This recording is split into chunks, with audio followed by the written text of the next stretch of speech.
తాజా సమాచారాన్ని చూస్తున్నాం. ఉరి ఘటన ముమ్మాటికి పాకిస్తాన్ ప్రేరేపిత ఉగ్రవాదులే జరిపారని భారత్ పక్కా ఆధారాలు సేకరించింది. వీటిని భారత్లో పాక్ హైకమిషనర్ అబ్దుల్ బాసిత్ కు విదేశాంగ శాఖ కార్యదర్శి జైశంకర్ అప్పగించారు. బాసిత్ ను తన కార్యాలయానికి పిలిపించుకున్న జైశంకర్ ఉరి దాడులకు పాల్పడిన వారికి మార్గదర్శకులుగా వ్యవహరించిన ఇద్దరిని స్థానిక గ్రామస్తులు పట్టుకున్నారని, వారిప్పుడు తమ అదుపులో ఉన్నారని తెలిపారు.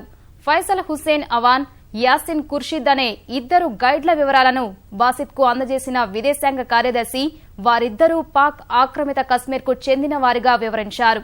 మరోవైపు దాడులకు పాల్పడి హతమైన వారిలో ఒకరిని మొహమ్మద్ హఫీజ్ అహ్మద్ గా గుర్తించారు. వీరందరూ పాక్ ఆక్రమిత కశ్మీర్ రాజధాని ముజఫరాబాద్ కు చెందిన వారని తేలింది. మొహమ్మద్ కబీర్ అవాన్, బషరాత్ అనే ఇద్దరు దాడులకు సహకరించారని తెలిపారు. సీమాంతర ఉగ్రవాదం కొనసాగడంపై తీవ్ర ఆగ్రహం వ్యక్తం చేసిన జైశంకర్ వీటిని భారత్ క్షమించదని స్పష్టం చేశారు.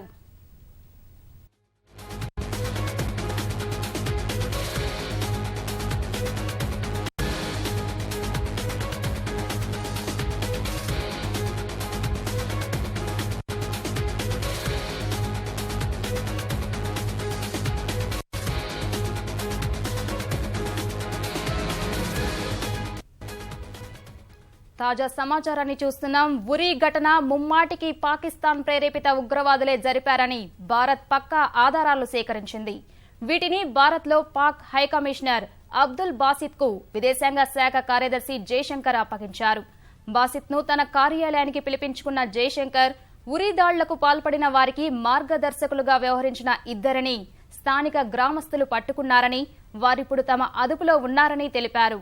ఫైసల్ హుస్సేన్ అవాన్, యాసిన్ ఖుర్షీద్ అనే ఇద్దరు గైడ్ల వివరాలను బాసిత్ కు అందజేసిన విదేశాంగ కార్యదర్శి వారిద్దరూ పాక్ ఆక్రమిత కశ్మీర్ కు చెందిన వారిగా వివరించారు. మరోవైపు దాడులకు పాల్పడి హతమైన వారిలో ఒకరిని మొహమ్మద్ హఫీజ్ అహ్మద్ గా గుర్తించారు. వీరందరూ పాక్ ఆక్రమిత కశ్మీర్ రాజధాని ముజఫరాబాద్ కు చెందిన వారని తేలింది. మొహమ్మద్ కబీర్ అవాన్, బషరాత్ అనే ఇద్దరు దాడులకు సహకరించారని తెలిపారు.